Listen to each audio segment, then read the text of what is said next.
नमस्कार साथियों।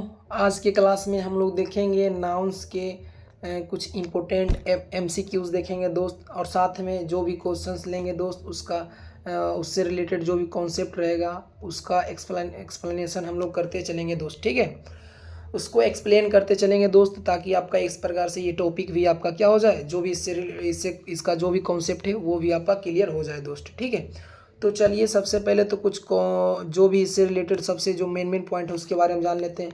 तो नाउन आपको पता ही होगा दोस्त, उसको अलग अलग भाग में बांटा गया है। सबसे पहले तो प्रॉपर नाउन होता है, प्रॉपर नाउन के बारे में जान लेते हैं। पहले कुछ पॉइंट के बारे में जान लीजिए, उसके बाद हम लोग क्वेश्चन लगाएंगे दोस्त। जैसे देख सकते हैं आपके लिए क्वेश्चन लिए हैं, एक साइड आपके लिए क्या है, क्वेश्चन है दोस्त, और वही एक साइड क्या है, एक साइड आपके लिए क्वेश्चन है और एक साइड उसका क्या है, उसका आंसर है, और साथ में उससे रिलेटेड जो कॉन्सेप्ट है उसको भी बताएंगे दोस्त। सबसे पहले पढ़िए प्रॉपर नाउन के बारे में जानिए दोस्त। तो प्रॉपर नाउन किसको कहते हैं, तो जो खास नाम रहता है, स्पेशल नेम्स रहता है, जैसे इंडिया, रवि, ये क्या है आपका क्या स्पेशल नेम है दोस्त। एब्स्ट्रैक्ट नाउन क्या है, तो फीलिंग्स, आइडियाज, जैसे ऑनेस्टी, विजडम, ये आपका क्या एब्स्ट्रैक्ट नाउन। मटेरियल नाउन क्या है दोस्त, तो मटेरियल नाउन जो सब्सटेंस, जो पदार्थ होता है आपको जिसको माप तौल के रूप में यूज़ करते हैं, जैसे गोल्ड, वाटर। समझ में आ गया होगा दोस्त। कॉमन नाउन क्या होता है, तो कॉमन नाउन क्या होता है, तो कॉमन नाउन होता है दोस्त जिस जो होता है जनरल नाम नेम्स, जैसे सिटी, बॉय, बॉय करने का मतलब कोई भी बॉय, सिटी मतलब करने का मतलब कोई भी सिटी, तो ये आपका क्या हो जाएगा, कॉमन। और वही कलेक्टिव नाउन क्या होता है, तो जो ग्रुप में रहता है, जिससे ग्रुप मतलब जैसे टीम, ज्यूरी, ये सब क्या है आपका कलेक्टिव नाउन है दोस्त। ठीक है, और होता है देखो यहाँ पे देखो, यहाँ पे काउंटेबिलिटी के आधार पर, जिसको गिनने के आधार पे, जैसे एक होता है काउंटेबल और एक होता है अनकाउंटेबल। काउंटेबल मतलब जिसको आप गिन सकते हैं, और अनकाउंटेबल मतलब जिसको आप नहीं गिन सकते। जैसे फर्नीचर को आप नहीं गिन सकते हैं और वही पेन को आप गिन सकते हैं, तो काउंटेबल, और जिसको नहीं गिन सकते वो अनकाउंटेबल हो जाएगा दोस्त। ठीक है, चलिए आइए स्टार्ट करते हैं। अब क्वेश्चन पहला नंबर क्वेश्चन पढ़िए, क्या करा, पहला नंबर क्वेश्चन पढ़िए दोस्त।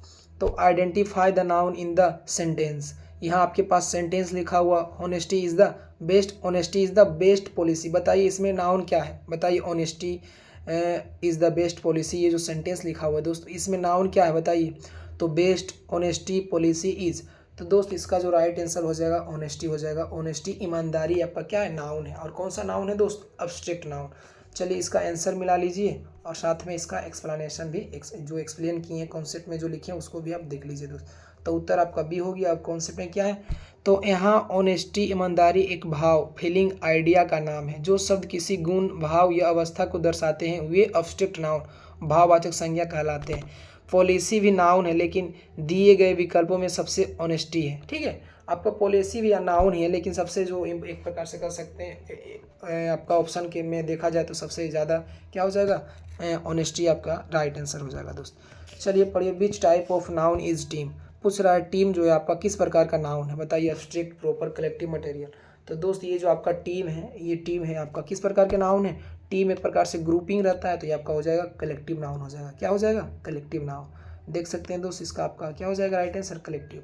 चलिए यहाँ पे हो गया कलेक्टिव, और यहाँ पे पढ़ लीजिए, टीम खिलाड़ियों के समूह, ग्रुप ऑफ प्लेयर्स को दर्शाती है। जब कोई शब्द पूरे समूह को एक इकाई, सिंगल यूनिट के रूप में प्रस्तुत करता है तो उसे कलेक्टिव नाउन, समूहवाचक संज्ञा कहते हैं। अन्य उदाहरण आर्मी, ज्यूरी, स्वार्म, ये सब क्या है आपका कलेक्टिव नाउन है दोस्त। चलिए पढ़िए, beach is a proper noun. Proper noun बताइए, जो स्पेशल नेम होता है, प्रॉपर मतलब स्पेशल, बताइए प्रॉपर नाउन कौन है, तो इसमें माउंटेन, एवरेस्ट, हिल, रिवर। तो दोस्त इसमें प्रॉपर जो है आपका एवरेस्ट है। ठीक है, चलिए आंसर चेक कर लेते हैं। आंसर आप यहाँ पे चेक कर लीजिए दोस्त, तो बिल्कुल आपका सही है। और यहाँ पे कॉन्सेप्ट पढ़िए क्या है, तो पढ़िए, तो माउंटेन, हिल और रिवर सामान्य नाम है, कॉमन नाउन से। माउंटेन, हिल और रिवर क्या है आपका, कॉमन नाउन से, जो किसी भी पहाड़ या नदी के लिए इस्तेमाल हो सकते हैं। लेकिन एवरेस्ट एक विशेष और निश्चित पहाड़ का नाम है, इसलिए यह प्रॉपर नाउन व्यक्तिवाचक संज्ञा है। प्रॉपर नाउन्स हमेशा कैपिटल लेटर से शुरू होते हैं। बिल्कुल दोस्त, आपको याद रखना है, प्रॉपर नाउन को जब भी आप लिखिएगा तो हमेशा कैपिटल लेटर से शुरुआत होगा दोस्त। चलिए पढ़िए अगला question, find the material noun. बताइए इसमें से मटेरियल नाउन कौन है, तो दोस्त बताइए गोल्ड, आर्मी, चाइल्ड, हैप्पीनेस, इसमें मटेरियल नाउन कौन है, तो आपका राइट आंसर हो जाएगा गोल्ड। आपका क्या है, मटेरियल नाउन है। गोल्ड आपका क्या है, मटेरियल नाउन है।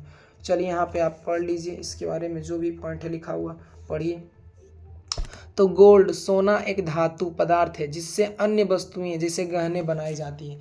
जिन शब्दों से किसी ठोस, तरल या गैसीय पदार्थ सब्सटेंस मटेरियल का बोध होता है उन्हें मटेरियल नाउन द्रव्यवाचक संज्ञा कहते हैं दोस्त। ठीक है, मटेरियल नाउन या द्रव्यवाचक संज्ञा कहते हैं। चलिए आइए पढ़िए अगला question. Beach is an abstract noun. Abstract noun बताइए इसमें से कौन है? Chair, boy, wisdom, dog. तो आपका अब्स्ट्रैक्ट नाउन क्या हो जाएगा? आपका ये हो जाएगा विजडम, ऑप्शन सी हो जाएगा दोस्त। ऑप्शन सी आपका क्या हो जाएगा? आपका अब्स्ट्रैक्ट नाउन। चलिए यहाँ पे पढ़िए। विजडम मतलब बुद्धिमानी एक गुण है, इसे हम ना छू सकते हैं ना देख सकते हैं, केवल महसूस कर सकते हैं। चेयर, बॉय और डॉग भौतिक प्राणी वस्तुएं हैं, कॉन्क्रीट नाउन से, जबकि विजडम एक अब्स्ट्रैक्ट नाउन है। ठीक है दोस्त, चलिए ये भी आपका क्लियर हो गया होगा। पहचानिए identify the uncountable noun. Uncountable करने का मतलब जिसको आप नहीं गिन सकते। तो बुक को गिन सकते हैं, टेबल को गिन सकते हैं, पेन को गिन सकते हैं, फर्नीचर को हम नहीं गिन सकते। आपका राइट आंसर हो जाएगा। ठीक है, चलिए यहाँ पे पढ़िए दोस्त क्या लिखा हुआ। पढ़िए, अंग्रेजी ग्रामर में फर्नीचर को हमेशा सिंगुलर और अनकाउंटेबल माना जाता है। हम फर्नीचर्स नहीं कहते। अगर फर्नीचर में यस लगा रहे हैं तो आपका क्या है? गलत है। बुक, टेबल और पेन को गिना जा सकता है, काउंटेबल है। लेकिन फर्नीचर एक सामूहिक श्रेणी है जिसे गिना नहीं जा सकता। ठीक है दोस्त, चलिए पढ़िए। Which is an uncountable noun. बताइए अनकाउंटेबल नाउन वही जिसे आप गिन नहीं सकते। तो पेन को गिन सकते हैं, चेयर को गिन सकते हैं, एप्पल को गिन सकते हैं, लेकिन लगेज, ये जो आपका लगेज होता है उसको आप नहीं गिन सकते हैं दोस्त। ठीक है, तो आपका राइट आंसर ए हो जाएगा। ये लगेज को आप नहीं गिन सकते। ठीक है, चलिए ये पढ़िए आप, ये पढ़िए कॉन्सेप्ट में जो एक्सप्लेन किए उसको पढ़िए। तो फर्नीचर की तरह ही लगेज सामान भी एक अनकाउंटेबल नाउन है। आप बैग्स या सूटकेसेस को गिन सकते हैं, लेकिन लगेज शब्द बहुवचन लगेजेस नहीं होता। इसके साथ हमेशा सिंगुलर वर्ब का प्रयोग होता है दोस्त। आपको पता होना चाहिए जो लगेज है आप उसमें ईएस, ये आपका खुद में आपका क्या है? एक प्रकार से सिंगुलर है। आप इसको एक प्रकार से इसमें ईएस नहीं लगा सकते, यस या ईएस नहीं लगा सकते, इसका प्लूरल फॉर्म नहीं बना सकते। ठीक है, ये हमेशा सिंगुलर होता है और अनकाउंटेबल होता है। इसके साथ जो वर्ब यूज़ होता है हमेशा सिंगुलर वर्ब का यूज़ होता है दोस्त। चलिए आगे पढ़िए। Choose the correct plural of cactus. Cactus का प्लूरल बताना। आप कहिएगा लास्ट में यस तो है, ये खुद प्लूरल है, तो नहीं दोस्त, ये आपका क्या है? सिंगुलर है। इसका प्लूरल बताइए क्या हो जाएगा? तो इसका राइट आंसर हो जाएगा दोस्त कैक्टी। एक प्रकार से कैक्टाई, ये यूएस हट जाएगा, यूएस की जगह क्या आ जाएगा? आई आ जाएगा दोस्त। चलिए ये आपका क्या हो गया? ये आपका कैक्टस है। देख लीजिए इसमें जो बात है यहाँ पे पढ़िए दोस्त। यह एक जो कैक्टस है यह एक लैटिन शब्द है। अंग्रेजी में जिन शब्दों के अंत में यूएस आता है उनका प्लूरल बनाते समय अक्सर यूएस को हटाकर आई लगा दिया जाता है। बिल्कुल यूएस को हटाकर आई लगा दिए।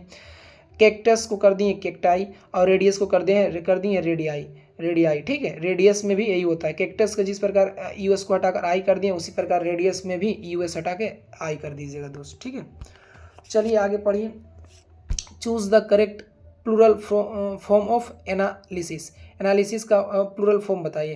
तो इसमें क्या है? लास्ट में आई एस है, कुछ नहीं करना, आई एस को ई एस में बदल दीजिए। आई एस को किस में बदल देना? ई एस में बदल दीजिए, तो आपका ऑप्शन हो जाएगा बी। ठीक है, तो चलिए मिला लेते हैं आंसर। तो बिल्कुल आपका क्या है? राइट आंसर है। चलिए पढ़िए यहाँ पे क्या है। तो ग्रीक मूल के शब्द जिनके अंत में आई एस होता है, ये एक प्रकार से क्या है? ग्रीक मूल के शब्द हैं जिनके अंत में क्या आई एस है, उनका प्लूरल बनाने के लिए आई को ई में बदल दिया जाता है। कुछ नहीं करना, आई को किस में बदल देना है? ई में बदल देना है। ठीक है, जैसे एनालिसिस को एनालिसिस हो जाएगा, बेसिस के बेसिस हो जाएगा। ठीक है, तो इस प्रकार आप देख सकते हैं। चलिए आइए पढ़िए। Choose correct plural of phenomenon. Phenomenon का आपको बताना है, प्लूरल फॉर्म बताना है। तो कुछ नहीं करना, लास्ट में ओ एन है दोस्त, ओ एन के जगह की कर देना ए ला देना, फेनोमेना हो जाएगा। आपका राइट आंसर बी हो जाएगा दोस्त। चलिए ये हो जाएगा आपका राइट आंसर। पढ़िए आगे क्या लिखा हुआ, कॉन्सेप्ट में क्या लिखा हुआ। तो जिन शब्दों के अंत में ओ एन होता है उनका प्लूरल बनाते समय ओ एन को हटाकर ए लगा दिया जाता है। फिनोमेनन के फिनोमेना हो जाएगा, क्राइटेरियन के क्राइटेरिया। ठीक उसी प्रकार ये ज़्यादा इंपॉर्टेंट है, क्राइटेरियन के क्या हो जाएगा? क्राइटेरिया हो जाएगा। चलिए बताना है। Choose correct plural of deer. Deer मतलब एक प्रकार से हिरन होता है, इसका प्लूरल बताइए। तो दोस्त इसका जो सिंगुलर और प्लूरल दोनों सेम होता है, तो डियर का डियर ही हो जाएगा। ठीक है, चलिए यहाँ पे मिला लीजिए, आप आंसर मिला लीजिए। तो डियर ही है और इसमें क्या है? पढ़िए। कुछ नाउन्स ऐसे होते हैं जिनका सिंगुलर और प्लूरल रूप समान आइडेंटिकल होता है। हम एक हिरन के लिए वन डियर और कई हिरन के लिए मेनी डियर ही कहते हैं। डियर्स अगर यस लगा देते हैं तो गलत शब्द है। अन्य उदाहरण सीप, स्पेसीज, ये सब भी क्या होता है, सिंगुलर और प्लूरल भी दोनों एक ही होता है दोस्त। चलिए आइए आगे पढ़ते हैं। बताइए choose correct plural of fish. Fish का प्लूरल बताना, तो fishes, fish, both, fish, last में एस लगा हुआ है। तो दोस्त इसका जो फिशेस भी कह सकते हैं, फिश के फिश भी छोड़ सकते हैं, दोनों दोनों सही। आपका राइट आंसर हो जाएगा सी हो जाएगा, ठीक है, बोथ हो जाएगा। अब समझना, इस बात को समझना है दोस्त, इस बात को समझना है, ठीक। इस बात को यहाँ पे अच्छा से समझाया हुआ, वाली बात समझ पढ़िएगा। सामान्य रूप से फिश का प्लूरल फिश ही रहता है, ठीक है।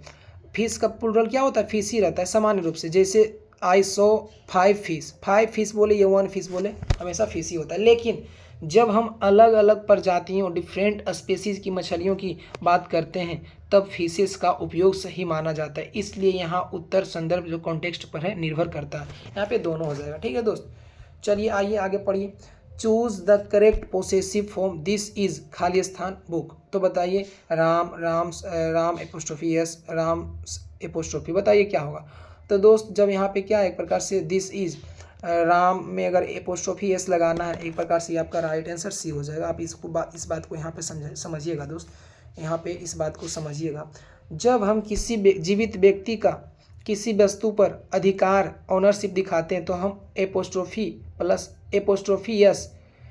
एपोस्ट्रोफी यस का प्रयोग करते हैं। यहाँ राम की किताब के अर्थ को स्पष्ट करने के लिए राम्स का उपयोग, राम एपोस्ट्रोफी एस का उपयोग बिल्कुल सही है, ठीक है। जब आप क्या करना है, जीवित चीज़ों का ऑनरशिप दिखाना हो दोस्त, जब किसी वस्तु पर जीवित व्यक्ति का ऑनरशिप दिखाना हो तो आप क्या कीजिएगा, एपोस्ट्रोफी एस का प्रयोग कीजिएगा दोस्त। चलिए अगला क्वेश्चन पढ़िए। Identify the noun the teacher gave homework. बताइए इसमें नाउन कौन है, द टीचर गेव होमवर्क। तो teacher, gave, homework, both A and C. तो दोस्त इसमें टीचर भी नाउन है और होमवर्क भी नाउन है, दोनों को दोनों क्या है, नाउन। तो डी हो जाएगा बोथ ए एंड सी। चलिए आंसर चेक कर लेते हैं दोस्त, आंसर मिला लीजिए। तो बोथ ए एंड सी। अब पढ़िए, इस बात में दो नाउन्स मौजूद हैं। टीचर कॉमन नाउन है जो कि सब्जेक्ट है, और वही होमवर्क क्या है, अनकाउंटेबल नाउन जो कि ऑब्जेक्ट है। गेव यहाँ क्रिया वर्ब है, इसलिए विकल्प डी सही है दोस्त। तो ये है आपका क्या हुआ, नाउन्स के जितने भी एक प्रकार से जितने भी एमसीक्यूज लिए थे दोस्त, उसको एक प्रकार से हम लोग काफ़ी अच्छा से देख लिए हैं। साथ में उससे रिलेटेड जो भी कॉन्सेप्ट था वो भी हम लोग कंप्लीट किए हैं दोस्त। तो आशा करते हैं दोस्त ये वीडियो आपको काफ़ी अच्छा लगा होगा। अगर अच्छा लगा होगा तो वीडियो को लाइक कर दीजिएगा। धन्यवाद दोस्त।